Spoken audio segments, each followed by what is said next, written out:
My name is Catherine Mitchell. Though everyone calls me Kate, I've spent the last 18 years building something I thought would last forever, something I thought mattered.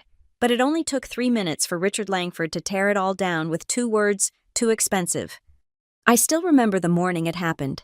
The Boston skyline gleamed through the floor-to-ceiling windows of Conference Room A, the same room where I'd presented my first project proposal as a 20-year-old junior engineer fresh out of MIT. Back then, Innovatech was just a startup with big dreams and 5 employees crammed into a converted warehouse.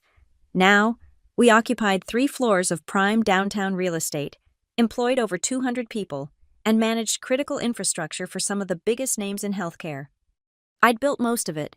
Not alone, of course, but every major system, every crucial piece of architecture bore my fingerprints. The authentication protocols that kept patient data secure, the distributed database system that could handle millions of concurrent queries without breaking a sweat, the encryption layers that had earned us our biggest client, MediVault, and their $100 million contract.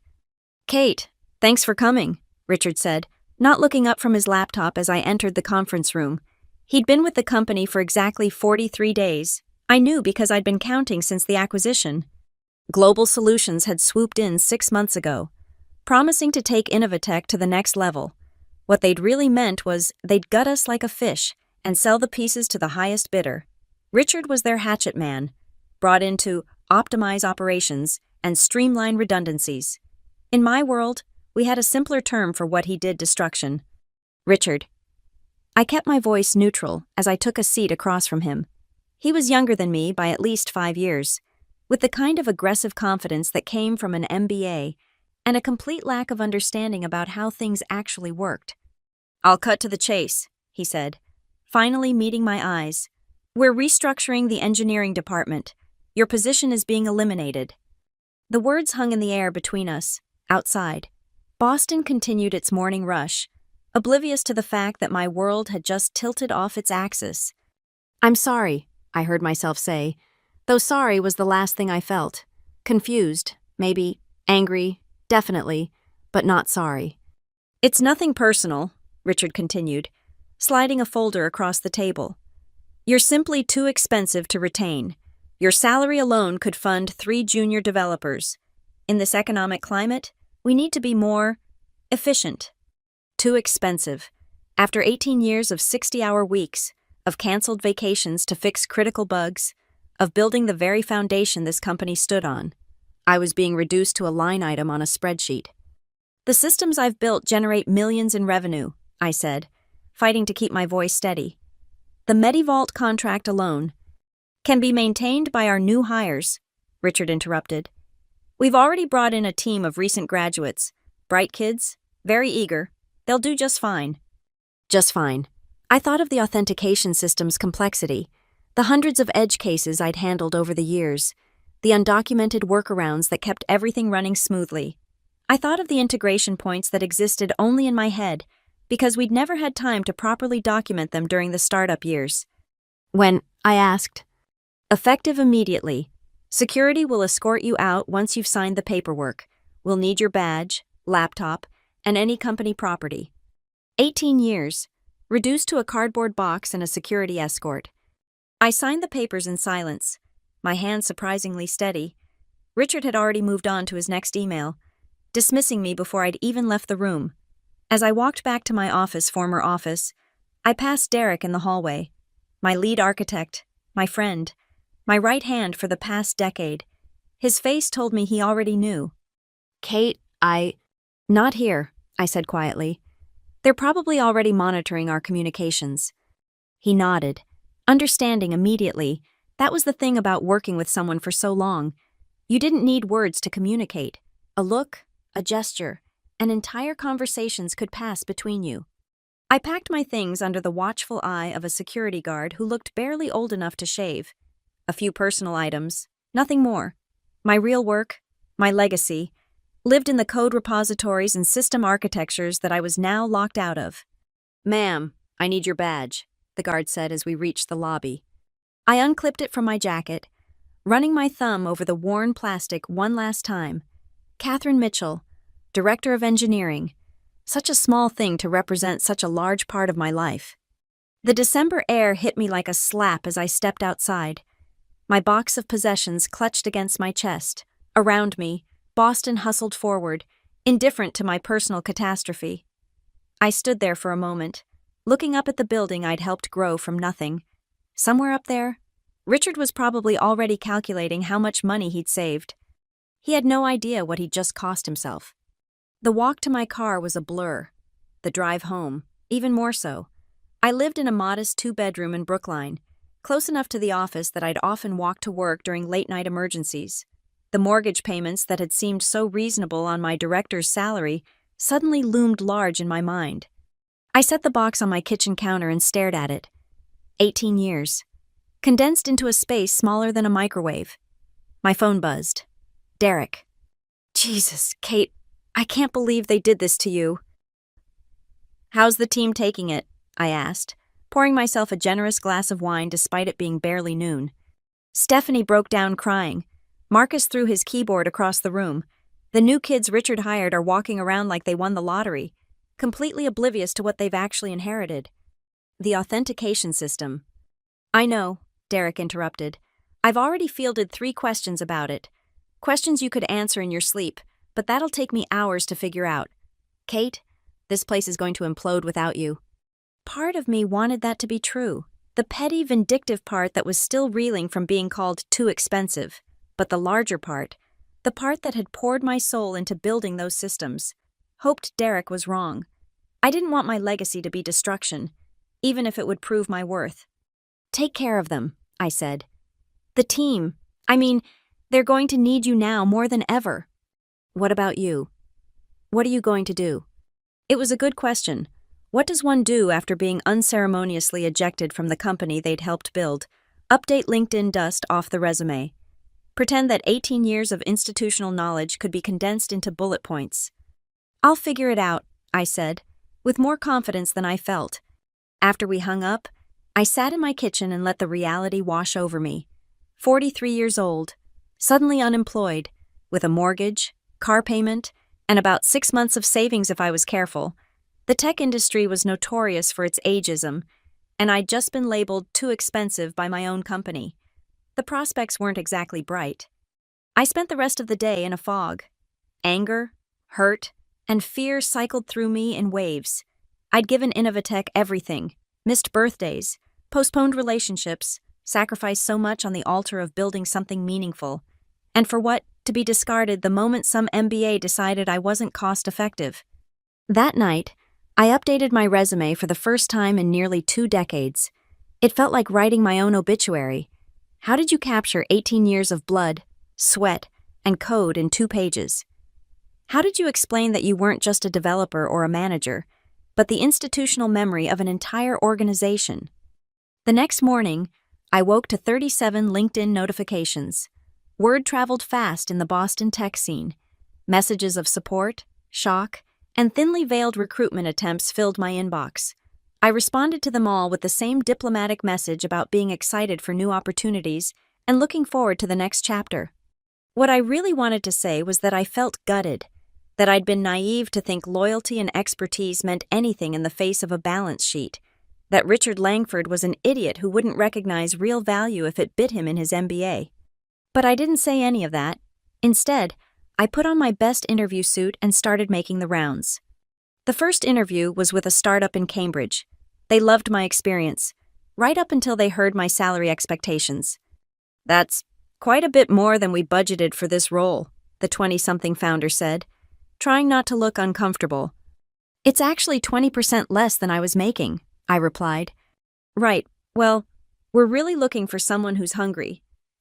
Someone who's excited about the opportunity more than the paycheck. Hungry. I'd been hungry once. Now I had a mortgage and the novel expectation of being compensated fairly for my expertise. Apparently, that made me unsuitable for startup life. The pattern repeated itself over the next few weeks. Too experienced for junior roles, too expensive for senior ones. One particularly memorable interview ended with the hiring manager suggesting I might be overqualified, and wouldn't I be happier with something less demanding? I built systems that handle millions of transactions daily, I said, trying to keep the frustration out of my voice. I don't think I'll be overwhelmed by your e-commerce platform. They didn't call back. Christmas came and went with little fanfare. I spent it alone. My family back in Ohio unable to understand why I couldn't just find another computer job. My mother suggested I might take this as a sign to settle down. Maybe think about starting a family. Because apparently, being unemployed at 43 was the perfect time to add a baby to the mix. Derek checked in regularly, each call bringing worse news. The junior developers were struggling with basic tasks. Documentation that everyone assumed existed turned out to be scattered notes and tribal knowledge. Most of it residing in my head. The authentication system had developed a mysterious bug that appeared randomly, dropping user sessions without warning. Richard's starting to panic, Derek told me one evening in early January. He's been in the server room 3 times this week, staring at the racks like they're going to tell him what's wrong. Has he reached out? I asked, already knowing the answer. Not yet, but I heard through Stephanie that he asked HR if they still had your personal contact information. I poured myself another glass of wine and considered my options. Part of me wanted Richard to call, to admit he'd made a mistake. The other part hoped he'd let his pride keep him from reaching out until the whole system burned down around him. 2 days later, my phone rang. Unknown number, Boston area code. Kate, it's Richard Langford from Innovatech. His voice had lost some of its MBA confidence. Good. Richard, I said neutrally, what can I do for you? I was hoping we could meet. There are some technical questions about the systems you built. Just a casual conversation, maybe over coffee. Casual, as if we were old friends catching up instead of a man who'd thrown me away trying to get free consulting. I'm pretty busy with my job search, I said. You understand? Being too expensive and all. The silence on the other end was delicious. About that, Richard started. I may have been hasty. Richard, I interrupted. If you need technical consulting, I'd be happy to discuss my rates. I think you'll find them quite reasonable for someone with my expertise. Your rates. $500 an hour, 4-hour minimum. I'll need a signed contract before I answer any questions about Innovatech systems. 500? Kate, be reasonable. You were making $140 as salary. That was as an employee, I said, with benefits, equity, and the promise of job security. As a consultant, my rates reflect my true market value. The value you decided was too expensive, remember. He hung up without another word. I'd won that round, but it was a hollow victory. My savings were dwindling, and the job market remained frustratingly closed to someone with my experience and expectations. I started applying to remote positions, then positions outside Boston, then positions I was wildly overqualified for. Each rejection stung a little more than the last. 2 weeks later, Richard called again. This time, his voice held a note of genuine panic. The MediVault contract is in jeopardy, he said without preamble. Their authentication system is failing intermittently. We can't figure out why. We need your help. MediVault, our biggest client, responsible for 40% of Innovatech's revenue. If we lost them... My rates haven't changed, I said. Kate, please. You helped build this company. Don't you care what happens to it? I cared for 18 years, I replied. Then you decided caring was too expensive. Send me a contract, Richard, or find another solution. The contract arrived that evening. I'd expected him to negotiate, to try to lowball me. Instead, he'd agreed to my full rate, plus a rush fee I hadn't even asked for. Either he was desperate, or someone above him had finally done the math on what losing MediVault would cost. I arrived at Innovatech the next morning. Contract signed and first invoice already submitted. The security guard who'd escorted me out 2 months earlier had the grace to look embarrassed as he handed me a temporary badge. Consultant, it read, not director of engineering, not even employee, just consultant. The engineering floor felt different, quieter. Several desks sat empty, and the ones that were occupied held unfamiliar faces hunched over screens, typing frantically. The confident energy I'd worked so hard to cultivate had been replaced by something that felt a lot like panic. Derek met me at the elevator, looking like he'd aged 5 years in 2 months. Thank God, he said. It's been a nightmare. The new kids are in way over their heads. And Richard's been breathing down everyone's neck like that's going to magically fix things. Show me the logs, I said, slipping back into problem-solving mode like putting on a comfortable old sweater. The issue was subtle, the kind of thing that would take someone unfamiliar with the system days to track down. But I'd built these authentication protocols from scratch. I knew every function, every edge case, every place where we'd taken shortcuts that worked fine until they didn't. There, I said, pointing to a timestamp in the logs. See how the session token is being regenerated mid-transaction? That's triggering the load balancer to route the user to a different server, which doesn't have the updated session state. Derek leaned in, following my explanation. Behind us, I noticed several of the new developers had gathered, trying to look like they weren't eavesdropping. But why now? Derek asked. This code hasn't changed in months. Because you hit a scaling threshold, I explained. When I designed this, I put in a buffer that would handle up to 10,000 concurrent sessions. You're now hitting 12,000 during peak hours. The system is behaving exactly as designed. It just wasn't designed for this volume without the accompanying infrastructure updates I recommended last year. The updates Richard canceled as unnecessary, Derek said quietly. I didn't respond. We both knew exactly why those updates had been canceled. The fix itself was straightforward once you understood the problem. A few configuration changes, some adjustments to the load balancer rules, and a patch to handle session state more gracefully. What would have taken the team days of debugging and potentially losing Medivault? I solved in 3 hours. That's it, one of the junior developers asked, looking at my solution with obvious disappointment. That's all it took. Knowing where to look is 90% of the solution, I said. The other 10% is knowing what to do when you find it. Richard appeared as I was packing up, having conspicuously avoided the engineering floor while I was working. Thank you, he said stiffly. I trust this resolves the immediate issue. It resolves this issue, I agreed. But your systems are full of similar time bombs. Decisions made years ago that work fine until they don't. Updates that were deferred to save money. Technical debt that's accumulating interest. Are you proposing ongoing consulting? He looked like the words physically pained him. I'm stating facts, I said. What you do with them is your business. You have my rates if you need me again. I left with a check for $2,000 and the satisfaction of knowing I'd be back. Not because I wanted to be, but because Richard had no choice. He'd fired the institutional knowledge and tried to replace it with enthusiasm and youth. Now he was learning what that actually cost. The calls started coming more frequently after that. A database optimization issue here, a security vulnerability there, each time. Richard paid my consulting rate without complaint. The problems were getting worse, not better. As the junior team struggled with systems they didn't fully understand. Why don't you just come back? Derek asked during one of my visits. They'd hire you back in a heartbeat. Hell, I think Richard would get on his knees and beg at this point. As what? I replied. Another disposable employee. Someone whose value is determined by a spreadsheet instead of their contributions. As someone who could fix this mess? I am fixing it, I said. Just on my terms now. The truth was more complicated. The consulting fees were good, better than my salary had been, but they were sporadic, unpredictable.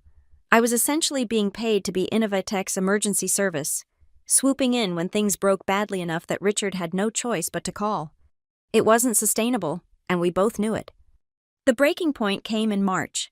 I'd been consulting for Innovatech for 6 weeks, making more money than I had as an employee but feeling less satisfied. I was maintaining systems I'd built but no longer owned. Fixing problems that could have been prevented if anyone had listened to me. Laura Simmons changed everything. Laura had been my mentor at MIT, the professor who'd seen potential in a scholarship kid from Ohio and pushed me to be better than I thought possible. She'd left academia years ago to start her own consulting firm, and we'd kept in touch sporadically through LinkedIn and the occasional conference.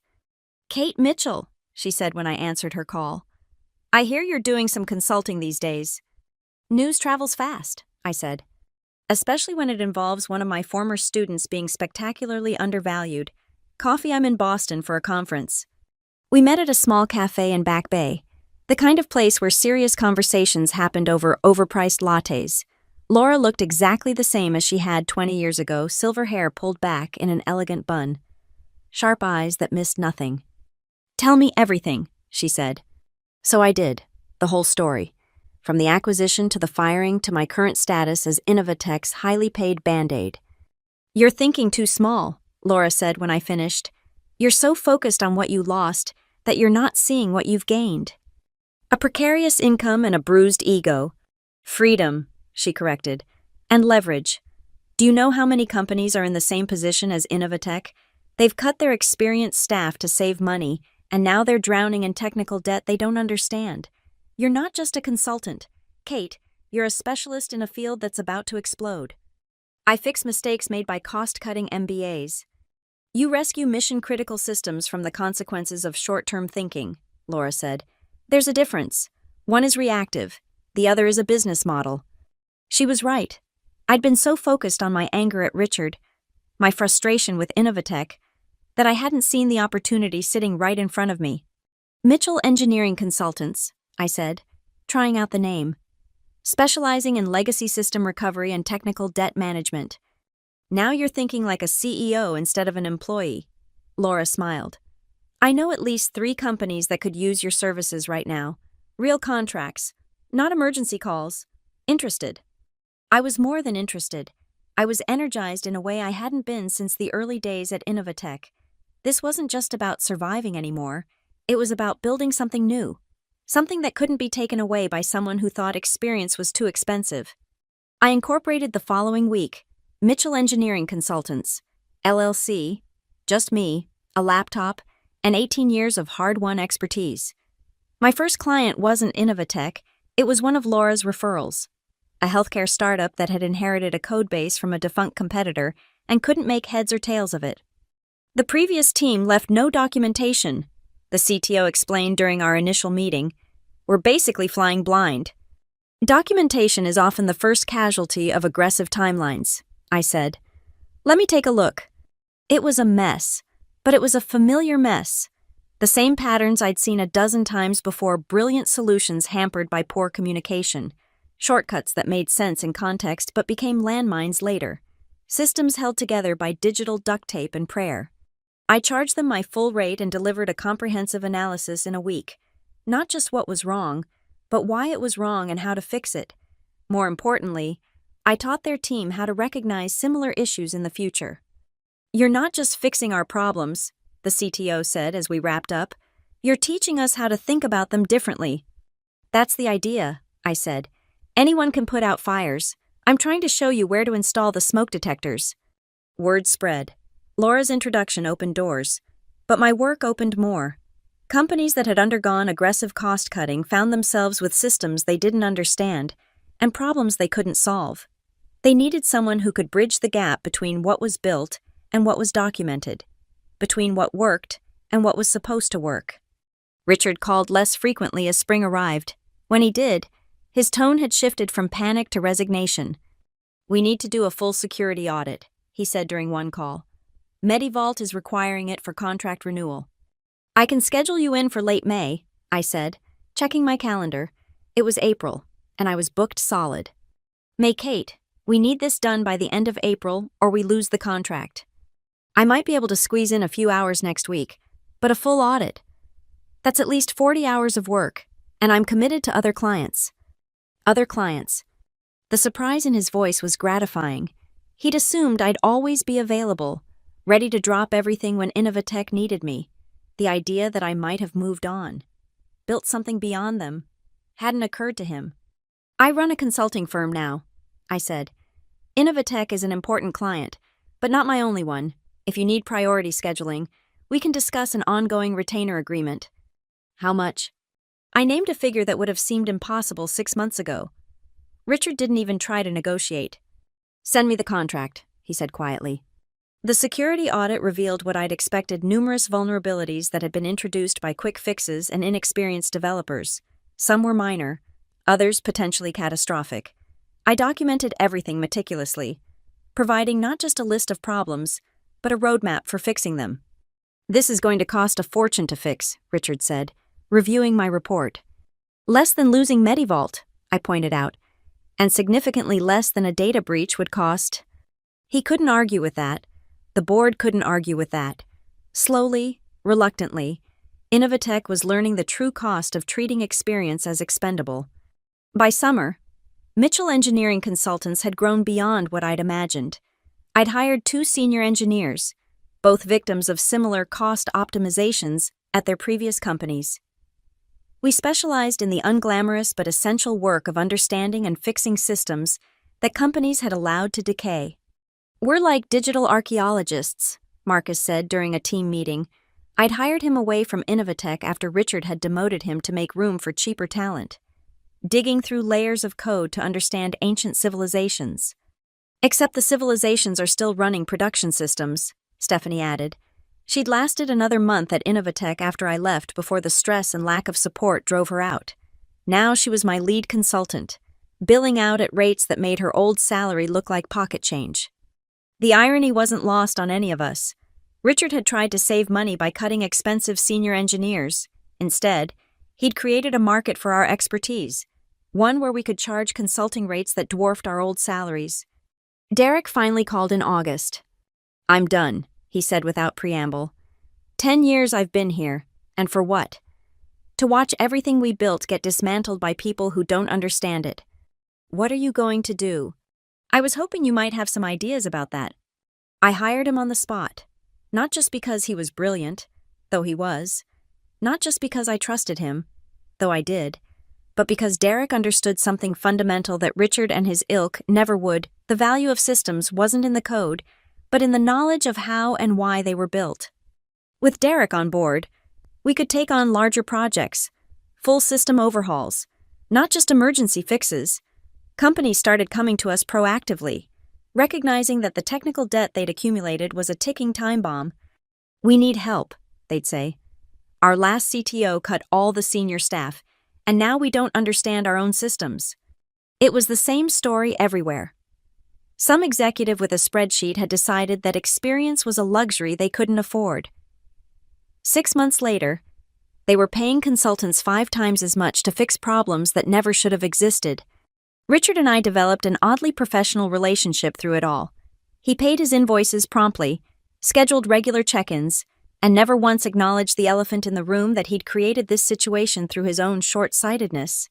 Until the day he didn't. "The board wants to know why our technical consulting budget has increased by 400% this year," he said during our September meeting. "Because you fired the people who understood your systems, and now you have to pay market rates for that knowledge," I replied. "That's not how I plan to frame it. Frame it however you like. The facts remain the same. You created a knowledge gap, and now you're paying to fill it. My company exists because of decisions like the one you made last December." His jaw tightened. "You're enjoying this?" "I'm running a business," I said. "The fact that it's successful because of your failures is just, what's the word you MBAs use, market efficiency. I could find other consultants." "You could," I agreed. "Good luck finding ones who understand the 15 years of undocumented decisions baked into your codebase. But hey, I'm sure some recent graduates could figure it out. Eventually, maybe before Medivault pulls their contract." He left without another word. The truth was, I wasn't enjoying it as much as I thought I would. The vindication was there. Certainly, the money was better than I'd ever imagined. But building something new, something valuable, something that helped companies avoid Innovatech's mistakes, that was what really drove me.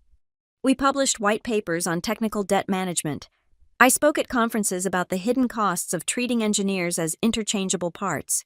We developed assessment tools that helped companies understand the true value of their technical talent before they made irreversible mistakes. "You're building a movement," Laura said during one of our regular dinners.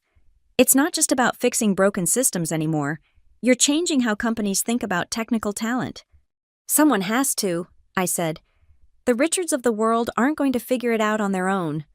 October brought unexpected news. Richard had been quietly let go from Innovatech. The official story was that he'd decided to pursue other opportunities. The real story, according to Derek's sources still at the company, was that the board had finally done the math. The cost savings from his cuts had been dwarfed by the consulting fees, lost productivity, and nearly losing their biggest client. He called me the next day. "I suppose you're feeling pretty vindicated right now," he said. "I'm feeling busy," I replied. Was there something you needed? I'm looking for new opportunities. I thought maybe you could put in a word. No. Kate, I know we've had our differences. Richard, I interrupted. You called me too expensive and threw away 18 years of dedication to save a few dollars. You created a crisis that nearly destroyed the company I helped build. And now you want me to help you do it somewhere else. That's not fair. I was doing what I thought was best. For the spreadsheet, not for the company, not for the technology, and certainly not for the people who actually understood how things worked. I'm not interested in enabling that kind of thinking. Richard, not at any price. So that's it. You're just going to leave me out in the cold. I'm going to continue running my business, I said. A business that exists because people like you consistently undervalue experience until it's too late. If you'll excuse me, I have a client meeting. I hung up and looked around my office, my real office, in the space I'd leased for Mitchell Engineering Consultants. It wasn't as fancy as my old one at Innovatech, but it was mine. The walls were covered with whiteboards full of system diagrams, project timelines, and the kind of complex technical discussions that Richard would never understand. My team was scattered around the main workspace, each deep in their own projects. Stephanie was walking a client through a code review. Marcus was documenting a particularly gnarly database optimization. Derek was architecting a solution for a company that had just realized their entire payment system was held together by hope and expired certificates. This was what I'd built from the ashes of being called too expensive. A company that understood the true value of experience, that charged what expertise was actually worth, and that helped other companies avoid the mistakes that had nearly destroyed Innovatech. My phone buzzed. Another potential client. Another company that had cut too deep and was now bleeding technical debt. I smiled and answered the call. Mitchell Engineering Consultants. Kate speaking. How can I help you? As I listened to another story of cost-cutting gone wrong, I thought about Richard's question. Was I feeling vindicated? No. Vindication was too small a word for what I felt.